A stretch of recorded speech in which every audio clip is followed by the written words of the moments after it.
I have spent more than 100 hours researching the gods of One Piece, and I have finally solved the entire mystery. The gods in One Piece are one of the most fascinating and at the same time most misunderstood topics in the entire work. When I say I have invested more than 100 hours researching them, it is not an exaggeration. If anything, I am falling short. And the thing is, during all this time, I have read chapters, reread dialogues, compared visual scenes, reviewed texts, and counter-argued my own theories until reaching conclusions I never imagined when I started down this path. And this topic does not have an easy or immediate answer. It demands patience, context, and above all, the willingness to abandon the most comfortable ideas when the work itself points you toward another path. As always, if you have put this video on in the background, I would love it if you left me in the comments what you are doing, because as you know, I am very curious, and you always tell me very curious things. If you have put it on while eating, enjoy your meal. And if you have put it on to fall asleep, rest well. And now, let us begin. Ever since the gods gained relevance in the most direct way, especially following the confirmation of Luffy's true fruit and the mural presented to us in Elbaf, many in the One Piece community began crafting hasty theories about who they are, what they symbolize, and what role they will play in the story. I, on the other hand, during all that time, preferred not to speak on it, not because I lacked ideas, but because none of those ideas convinced me enough to present them with the solidity that a topic of this magnitude deserves. When a question is this big and has so many implications for the work as a whole, the worst thing one can do is throw out an answer before there are enough pieces on the table. I wanted the manga to give me more clues, more context, and more certainties before building a concrete theory. And with the latest published chapters, I believe that moment has arrived. The theory I am going to tell you is perhaps the furthest from what I intuitively felt the answer should be. And precisely that, far from making me doubt it, gives me more confidence. Because when a conclusion emerges from following the arguments without the heart pushing it, when reason arrives at a place instinct would not have gone alone, that is generally a sign that it is onto something real. I have followed clues, dialogues, visual scenes, and cultural references for dozens of hours, and what I found at the end of the path is an interpretation that I believe comes very close to the truth that Eiichiro Oda has prepared for us. To properly understand what we are talking about when we discuss the gods in One Piece, we need to go back quite far in the manga's chronology and place ourselves at chapter 287 within the Skypiea arc. And it is right there where what could be considered the first notable mention occurs for most of the audience: the gods of the sun, of the rain, of the forest, and of the earth. Four figures that at the time almost nobody took seriously, among other reasons because One Piece's audience was then much smaller than it is now, and because the story was still in a relatively early phase where the great revelations of deep lore had not yet arrived. The Skypiea arc was entertaining and had its own epic quality, but at that moment, nobody expected a detail of that caliber to have resonances in the final stretch of the work. But with the passing of arcs, with the advancement of the plot, and above all with the confirmation that Luffy's true fruit is the Hito Hito no Mi model Nika, the sun god, the panorama changed completely. Suddenly, that apparently minor mention began to be seen under a completely different light. If one of those gods was real and had a specific name, and on top of that an associated devil fruit, what about the other three? Were they real figures that would someday be identified? Did they also have fruits? Were there other people in the story who embodied them? These questions began to circulate massively within the community, and the arrival of the Elbaf arc and the text of Harley only fueled that conversation even more. It is interesting, moreover, to observe how the story of the Skypiea arc itself builds an atmosphere around that mention that encourages the reader to process it in mythical terms. The context is that of an island in the sky, with its own rules, and a history of colonization and conflict that has very clear biblical and mythical resonances. A place where the god of the location literally exists in the form of a person with power over the life and death of his subjects. Being immersed in that context when the four gods are mentioned causes the mind to automatically place them within that same logic of active and real divinity. Oda plants the seed in the most fertile soil possible so that it grows in exactly the direction he wants. In the text of Harley, divine figures similar to those of Skypiea were mentioned again, but with a small notable difference. Where before there was mention of the god of rain, now it appeared to be the god of the sea. The rest of the gods matched exactly with those of Skypiea: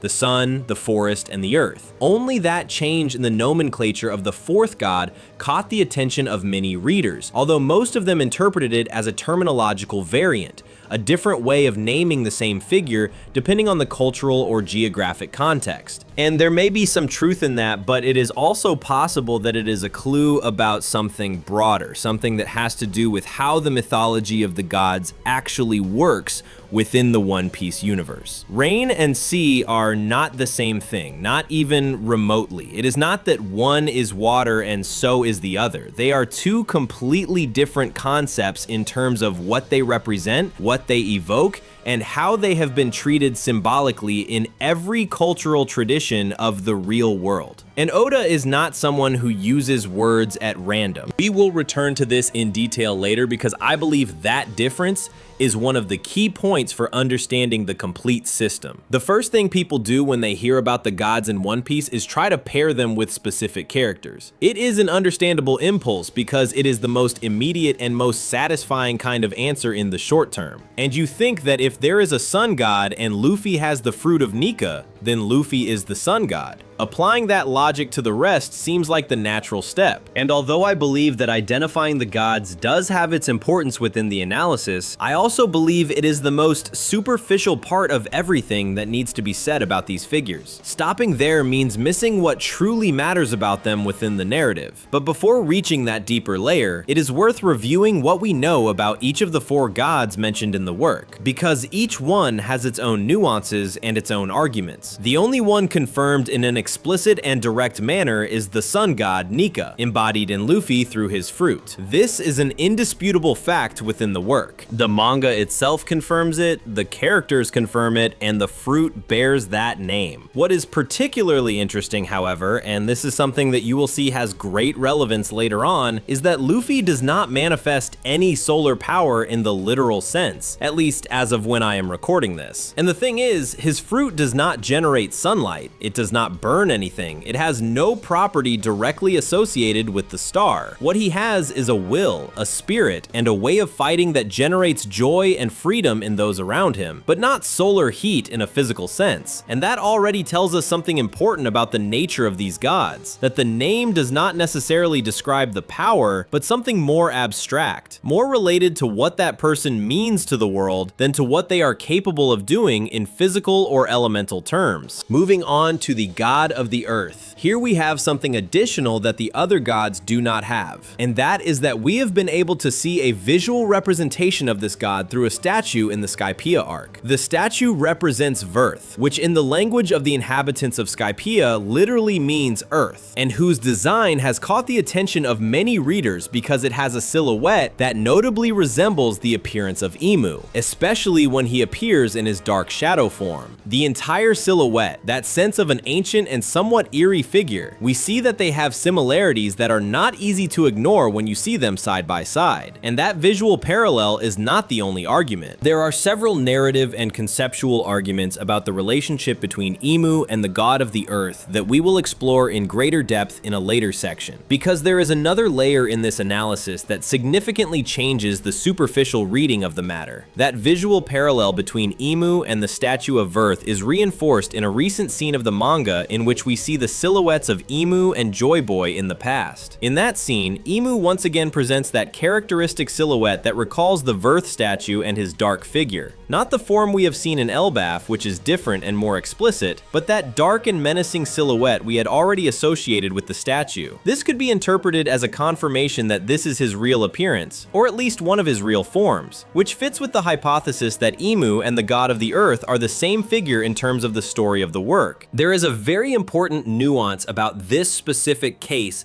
that we will explore later when we move to the central part of the theory, because it considerably changes the way to interpret who or what exactly the god of the earth is, and what that title really means. The goddess of rain is perhaps the one who has most recently gained prominence within the manga, since she has been given the name Zaza. But beyond the name, what interests me most about this figure is that we are told she is a woman, and that detail is more significant than it seems at first glance. If we look in Japanese folklore for a female figure directly associated with rain, we immediately find the yokai known as Ameona, whose name literally means rain woman. The fact that Oda is Japanese and that his work is steeped in references to Japanese folklore and mythology makes this connection something we should not dismiss as coincidence, but something that deserves to be explored in detail. The Ameona is a figure from Japanese folklore that has a rather particular dual nature. On one hand, in the darker or more modern versions, she is an unsettling spirit who seems to attract bad weather wherever she goes. That negative association with rain is so strong that in everyday Japanese, even today, the term is still used colloquially to refer to that person who always seems to bring the rain with them. The typical person who organizes an outing and it rains without fail, the person who plans an outdoor wedding and unleashes the storm, that person. But in other interpretations, especially the older ones with more regional roots, the Ameona is a tragic figure more than a threat. The most moving version of the legend tells that she was originally a human woman who lost her child on a rainy night, whether through death, disappearance, or because some spirit snatched him away depending on the variant of the story. From that moment on, she wanders eternally under the storm, searching for her baby, without rest and without being able to stop. And the problem is that she can no longer distinguish between her child and other children. So in some stories, she ends up abducting minors, convinced they are hers, or trying to replace what she has lost. And here, I know you are going to call me crazy, but the similarities with the character of Nami are too specific to brush them off as coincidences. Both are women, both are directly related to the weather in a way that goes far beyond simple technical competence. Belmir found Nami on a rainy night during a storm and took her in as her own daughter, and Nami's biological parents are, to this day, a mystery the work has not yet resolved. That detail in parallel with the story of Ameona, who loses her child in the rain, has a resonance that cannot be accidental. The Ameona in the darkest version of the legend abducts children believing they are hers, while we have seen that Nami has a particularly close and protective relationship with children that is reflected in several moments of the series, such as the Punk Hazard arc. And beyond even Zeus, the cloud that inhabits her Climatact, Nami has always had a natural ability to read and predict the weather that seems to go beyond the technology of her staff, as if there were an innate sensitivity toward atmospheric phenomena that no training could fully explain. And there is another parallel that I find especially relevant, and that has to do with the public perception of the Ameona within the legend. The figure is perceived by the outside world as something dark, dangerous, or malignant, when in reality, what drives this entity is simply the love for a lost child, a search that has been distorted by time and desperation until it becomes threatening to others. This has a very clear echo in the story of Nami, who was seen for an entire arc, the Arlong Park arc, as a traitor, as someone dangerous, and as the villain of the situation, when in reality, everything she was doing was trying to save her village. The work twists superficial appearances to make the character seem evil, when deep down she is exactly the opposite. And in fact, in later arcs, we have seen the typical comedic gag of people seeing Nami as someone dangerous when we have actually seen that she is a sweetheart. That is the same narrative trick that the legend of Ameona applies to its figure, and I do not believe Oda used it without being aware of it. And to mention that we have recently activated the channel memberships. This channel lives on deep analysis, theories, very long videos, and the kind of videos that take weeks to prepare. And these memberships are what allows that to keep existing and improving. We have activated only one type of membership so that everyone is on the same level. A membership that costs $3.99 per month. But obviously, all members will receive exclusive things in return, and you will mainly get two specific things. The first of all is that you will appear with your name at the beginning of each video, as you are seeing right now on screen, with all the current members, thus being a visible part of the channel. And second, and this is what excites me most to offer you, you will have access to exclusive videos of the kind that are over 3 hours, over 2 hours,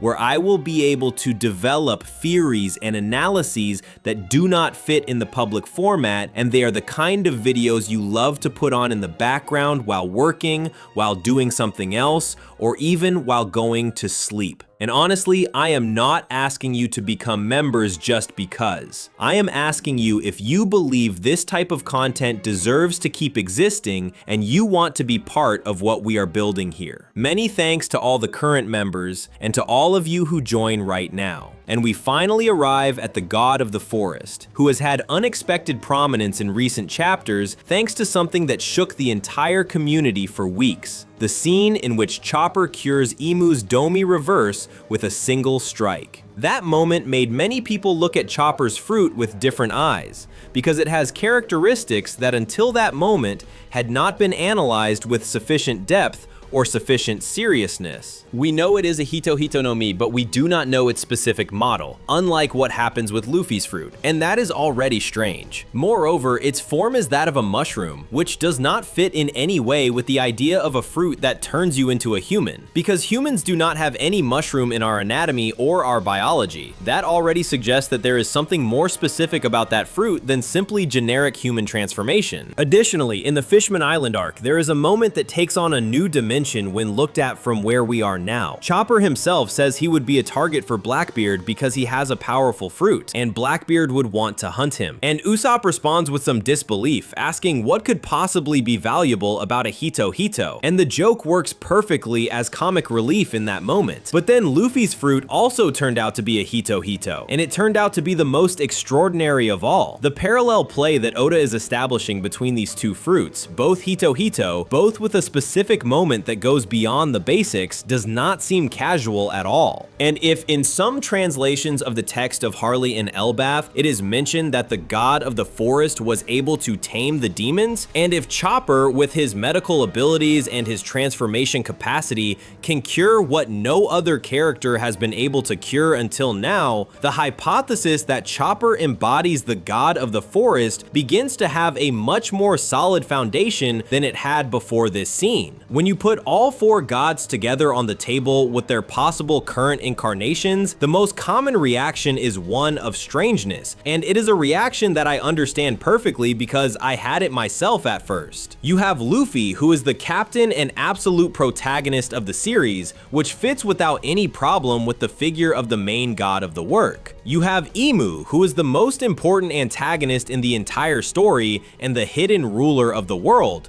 which also has its narrative coherence. But then you have Nami and Chopper, who are 2 members of the Straw Hat crew, but who are not exactly the ones most people would associate with the idea of divine figures of legendary importance within the story. Chopper is the crew's doctor, adorable and committed, but he is not the most combative character, nor the one who has had the most presence in great moments. And Nami, it is true that she is fundamental for navigation and for many battles, but she is not the first one who comes to mind either when talking about legendary greatness. And this feeling of imbalance was exactly what I felt when I reached this conclusion. And this is why I was telling you at the beginning that this is a theory built more with reason than with emotion, because if you follow the arguments to where they lead, without trying to force the result towards something that feels more epic or more narratively satisfying in an immediate way, you end up arriving at Nami and Chopper, and that at first clashes and feels strange. It feels as if the theory were wrong at some point, but once the broader framework is understood, which is what I am going to explain now, that imbalance disappears completely, and in its place remains something that has a narrative coherence much more interesting than any solution that pointed to the most powerful characters of the crew. The underlying problem is that we are focusing too narrowly. We are looking at only 4 figures and assuming that those 4 figures are everything there is, that those 4 gods are the definitive quartet of power within the One Piece universe, and that therefore they must correspond to the 4 most important characters of the manga. But this is a huge error in perspective,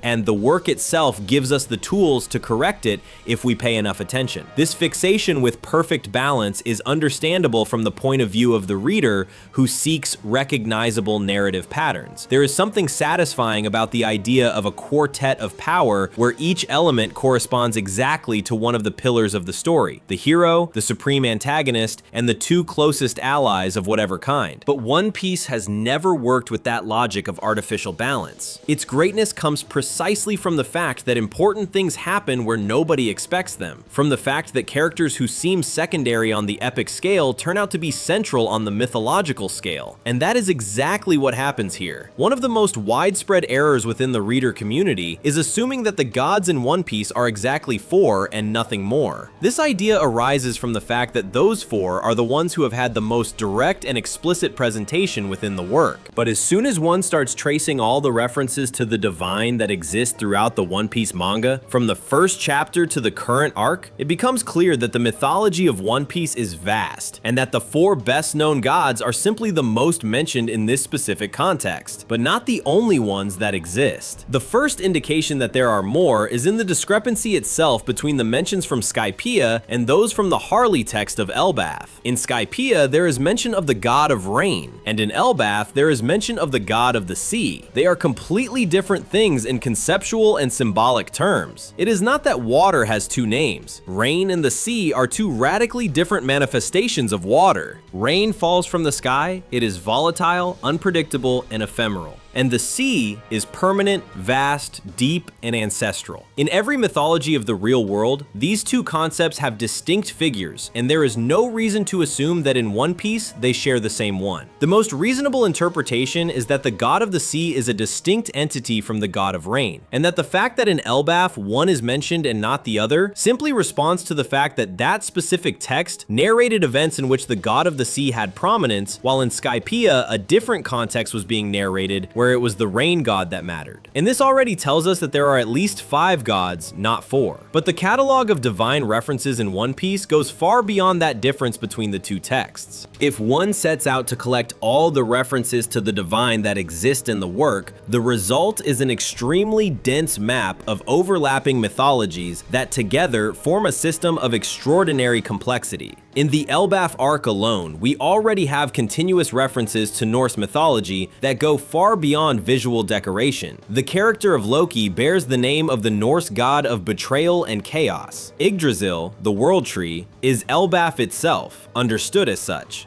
Loki's fruit receives the name Nidhogg, which in Scandinavian mythology is the serpent that gnaws at the roots of Yggdrasil from below, trying to destroy it. And Niflheim, one of Loki's attacks, is one of the 9 worlds of Norse cosmology. These are not decorative references. Oda chooses names with a precision that reflects real knowledge of these mythologies, and each of them points towards something that has weight within the narrative. Even within the ancient weapons, we have names directly taken from Greek mythology. Poseidon, Uranus, and Pluton. They are the 3 weapons and also the 3 gods who in classical mythology respectively governed the sea, the sky, and the underworld. That correspondence is not arbitrary. In Greek mythology, these 3 brothers divided the world among themselves after overthrowing the Titans, which has a very clear structural parallel with the way the 3 ancient weapons share power over different aspects of the One Piece world. Big Mom's homies, Zeus, Prometheus, and Hera,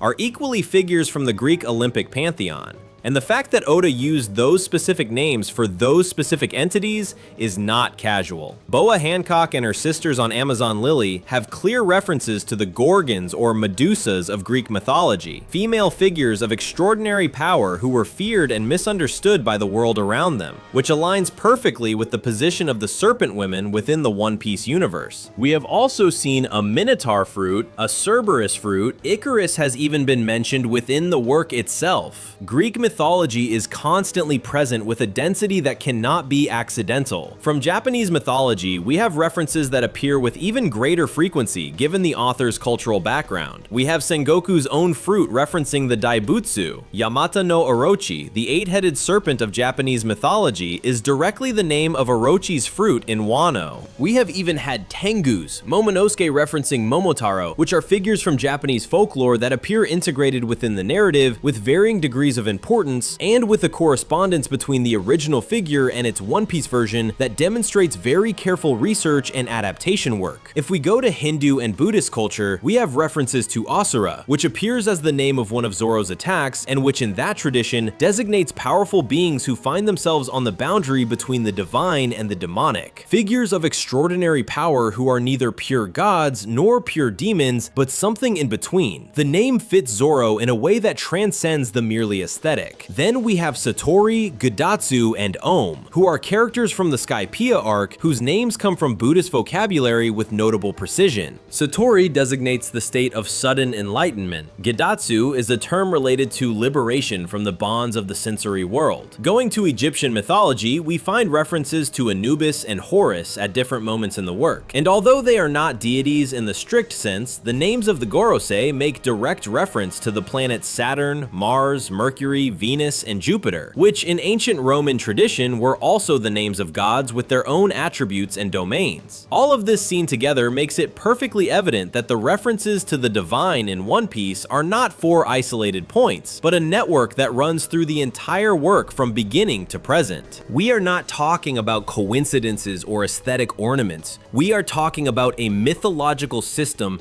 carefully constructed by Oda over decades, of which the four gods of Skypiea and Elbaf are only the most visible tip. Thinking that those four are all of them is like reading the Iliad and concluding that the only gods of Olympus are Zeus and Athena because they are the ones who appear most in the first battle. But beyond the mythological references from the real world, the work itself constructs its own universe of the divine with considerable richness that is honestly worth paying attention to. The Skypiea arc in that sense is the most explicit of all. The entire conflict revolves around the figure of Enel, who proclaimed himself god of the island and who governed with that title effectively, having subjects who obeyed his orders, priests who executed his will, and a throne from which he controlled the fate of everyone who lived on that island. But before Enel, there was Gonfall, the former god of Skypiea, who held that same title with a completely different character, protective, kind, committed to the welfare of his people. The fact that the title of god can be occupied by different people at different historical moments, and that those people can be so radically opposed in their nature, already tells us something fundamental about how divinity works in this universe. It is not a permanent or inherent condition of a person, but a title that can be passed on, inherited, or taken by force. A god in this universe is not necessarily sacred in himself, but to the extent that the world around him recognizes him as such. In that same arc, we are shown that 400 years ago, the giant serpent Kashigami was venerated as if it were a god by the inhabitants of the place. This adds another dimension to the idea. Not only can people be considered gods, but also creatures whose power or size or simple antiquity are so incomprehensible to those who observe them that the only available framework for processing them is that of the divine. And that, as we will see later, is exactly the central mechanism by which gods are born in this universe. In Thriller Bark, Moria calls Ors a demon, which is the other side of the same coin. What is not understood and terrifies becomes the demonic, in the same way that what is not understood and amazes becomes the divine. They are two symmetrical responses to the same basic phenomenon, the incomprehension before something that is beyond what the observer can explain with the tools they have. The appearance of the character of Bartholomew Kuma introduces very explicit religious elements into the work as he carries a Bible and his flashbacks show him inside a church. His entire story is built with a clearly religious resonance in several of the most important moments. sequence. This implies that organized religions exist within the One Piece universe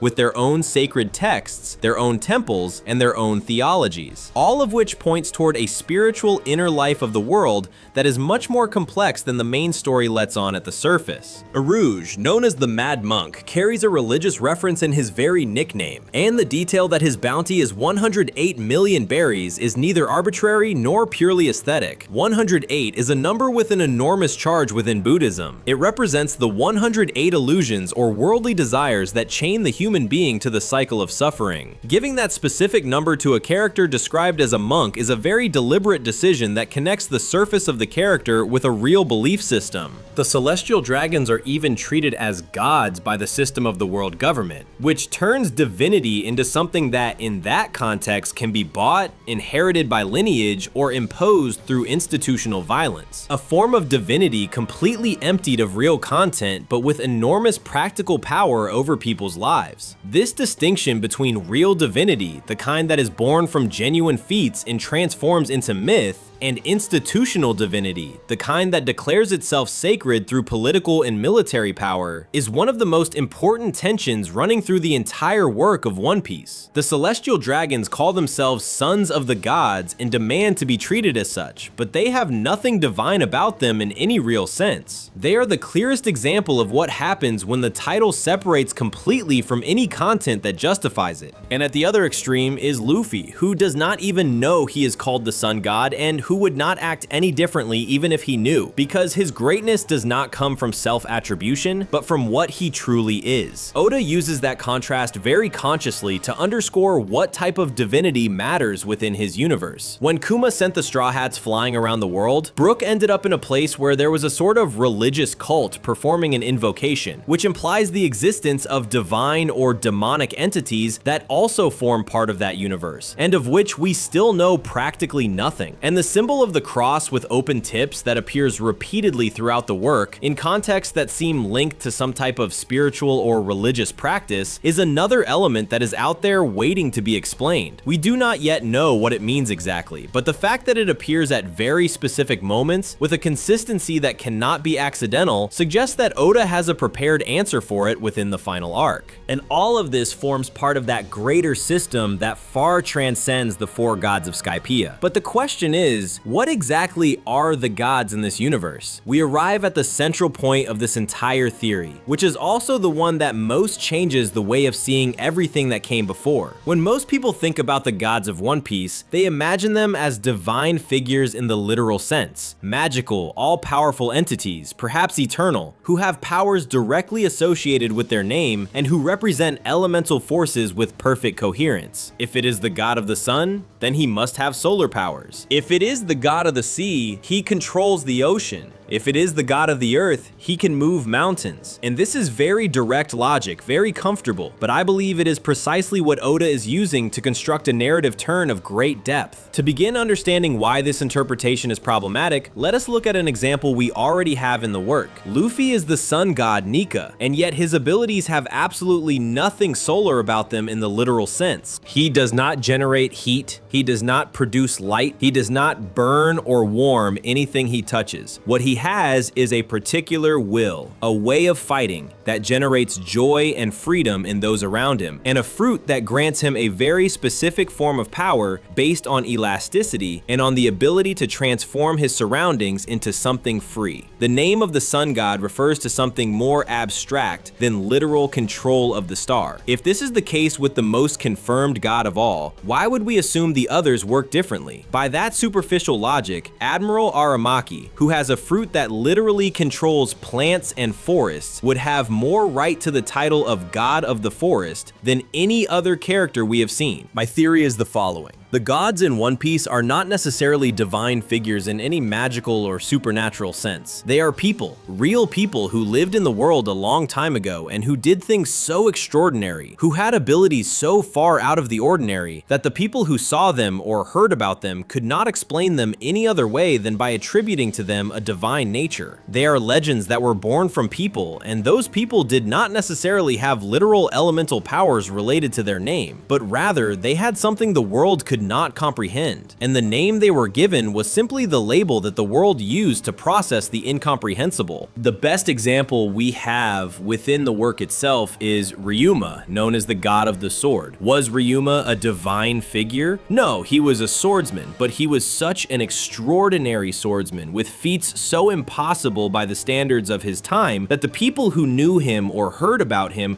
kept building a legend around him until that swordsman became the god of the sword. If someone who knows nothing about him hears that title for the first time, they would probably imagine a mythical figure wielding a magical, invincible sword capable of cutting the sky or splitting the sea. But the reality is that he was a man with an exceptional skill and a life that left such a deep mark that time itself turned that mark into myth. And that myth already separated from the real person and acquired a life of its own that transcends the facts. What is fascinating about Ryuma's case is that the work shows him to us at two distinct moments of that transformation. In the past, as a person with his own name and personality, someone who has conversations, who has doubts, who has weariness, who is recognizably human in every sense. And in the present, as the reanimated body by Moria, a dark and silent figure that embodies exactly the image one would expect of a god of the sword.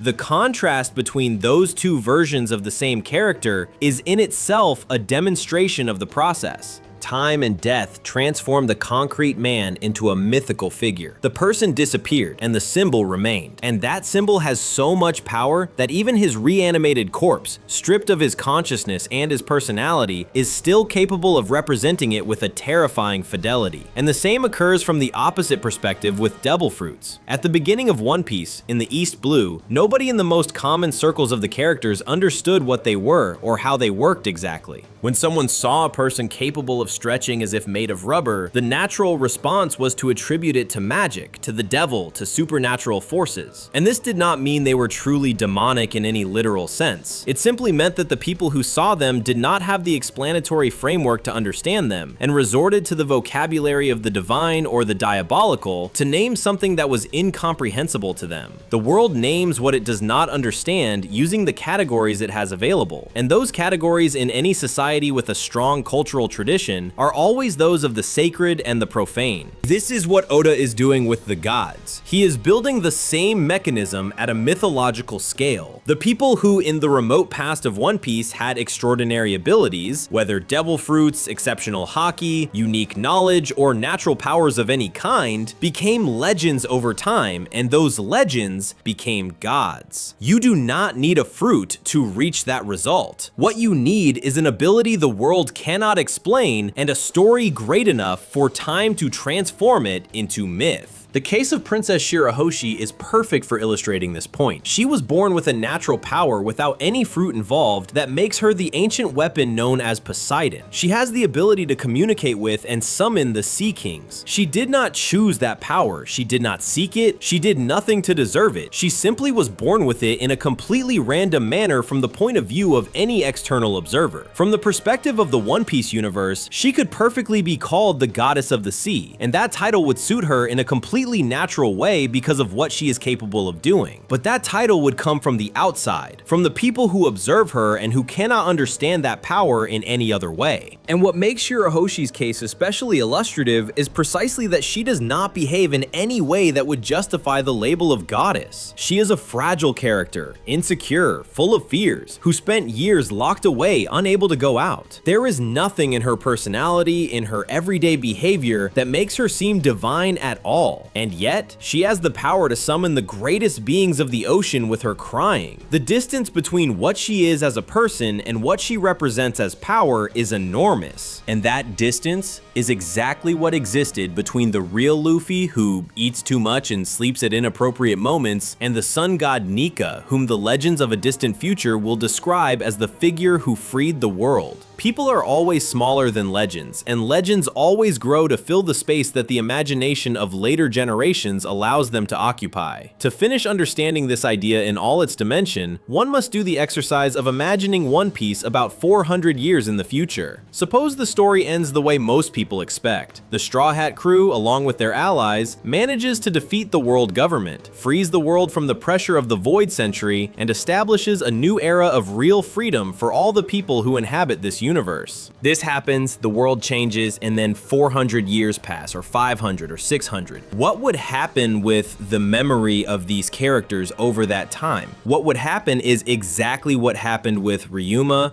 with Nika, and with all the others. They would become legends. And in those legends, their real names would possibly fall into the background, while their titles and their most extraordinary feats would move to the foreground of collective memory. Nami, with a living cloud, capable of generating any kind of weather, and with a natural sensitivity toward atmospheric phenomena that goes beyond any technological explanation, would not be remembered 400 years later as the navigator of the Straw Hats. She would be remembered as the woman who controlled the weather, the one who brought the storm, the one who generated lightning and winds with a staff. She would be the goddess of the rain. Chopper, who cured what no doctor could have ever cured, who dwelled among animals and people with the same naturalness because his very condition placed him at that crossroads between the human and the wild, could be remembered as the guardian of the forest, the entity that saved living beings, the god of the forest. Zoro, who followed in the line of Ryuma, and who will very probably surpass his legend by the end of the work, would be the new god of the sword and the heir of that myth that already exists. And following that same logic, the character of Monkey D. Dragon, in the event that his powers over the wind are as extraordinary as most theories suggest, could be known in future generations as the god of the wind. Because if he is the captain of the Revolutionary Army, and he ultimately helps the world change definitively using those abilities in the final war, the legends told about him will not speak of Dragon the Revolutionary. They will speak of a figure who moved the wind, who summoned storms, and who changed the world as if nature itself obeyed him. The name those future generations give him will be one that references what he did, not so much who he was. And this is exactly what the mural and the text of Harley are doing within the narrative. They are documents from that future that speaks of the past. They are the equivalent of what it would be like to find a medieval text describing someone capable of parting the sea with a gesture as if they were a divine figure, when in reality it was a person with a power that nobody in that time could explain any other way. Reinterpreting the mural from this perspective completely transforms its meaning. These gods mentioned in the text are not magical entities that descended from any heaven. They are real people who did real things and whose memory kept growing over time until it became pure mythology. And what is truly brilliant about Oda's narrative strategy at this point is that he has been using us, the readers, as part of this mechanism. For years, we have been reading references to Nika, to the sun god, to the figure who will bring freedom to the world. And we have been building in our own imagination the idea that this figure is something supernatural, something that transcends the human. And then we arrive at the present of the story, and that god is Luffy, who eats meat non-stop, who laughs at everything, and who sometimes does not understand what is happening around him, who cries when he has to, and who fights with an intensity that does not come from power, but from love for the people he cares about. The distance between the legend we had built and the reality of the character is one of the most human and most beautiful moments of the entire work. Oda is replicating that effect on a total scale with all the gods. He lets us build the legend over arcs and arcs. He lets us imagine superhuman figures only to then reveal to us that they are people. Extraordinary people, yes, but that comes in dribs and drabs with the information about the gods. It is not that he does not have answers, it is that he needs us to participate in the creation of this legend. If he revealed too soon and too directly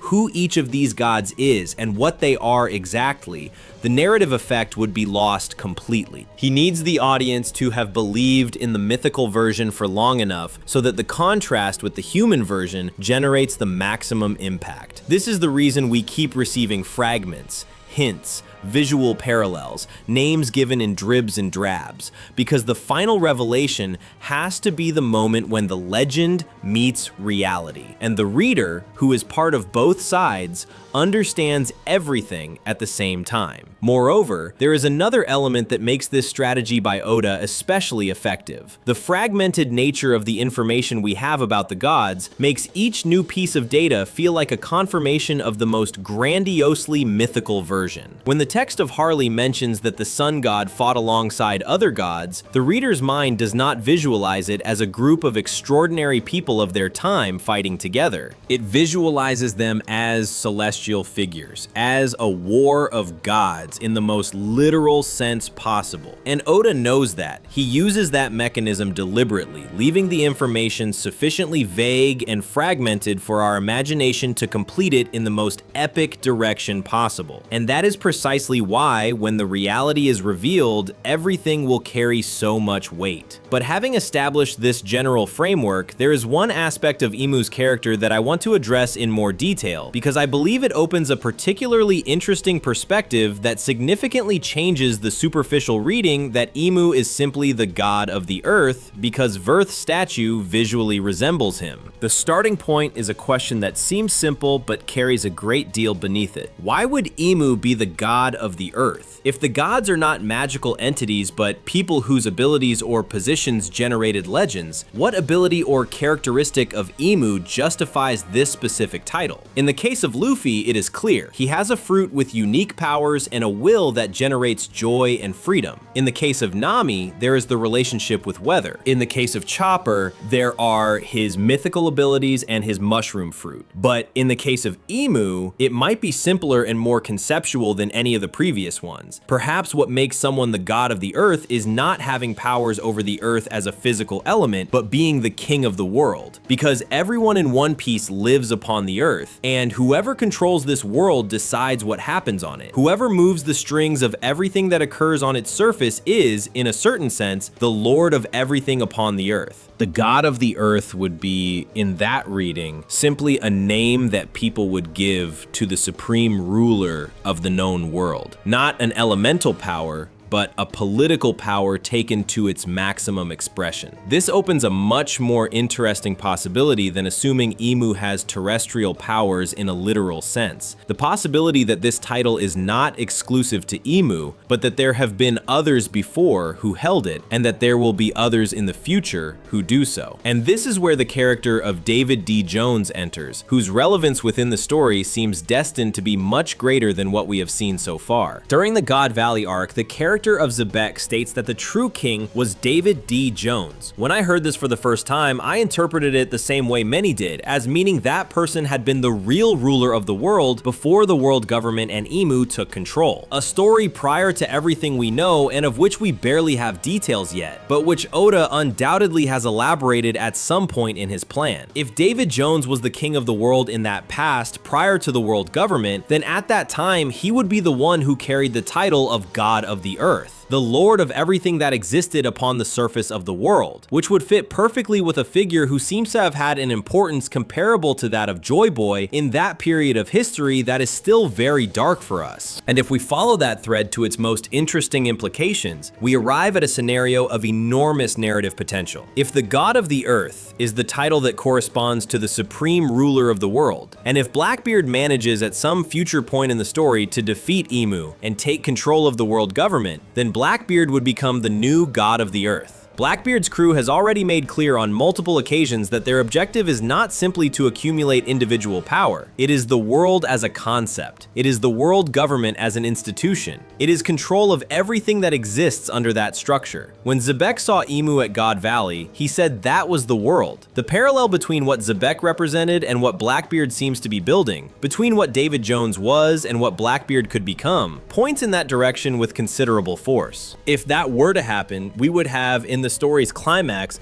a confrontation between the god of the sun and the god of the earth. Luffy against Blackbeard, Nika against the new lord of the world. For the final war of One Piece to have that mythological dimension, for the central confrontation to literally be between the sun and the earth within the logic of the gods we have constructed throughout the entire work, would be a conclusion that has a scale and a narrative resonance absolutely worthy of what Oda has been building for decades, and it would also fit with the way real-world mythologies articulate their great conflicts as battles between cosmic forces to which humans gave the names of gods because it was the only way to comprehend the magnitude of what was happening. But there is one more layer to all of this that deserves attention. If the god of the earth is the one who rules over everything that exists in the world, and that title has passed from David Jones to Emu and could pass to Blackbeard, this means the four gods mentioned in Skypiea and Elbaf are not a fixed group of immutable entities, but roles that people occupy temporarily based on what they are capable of doing or being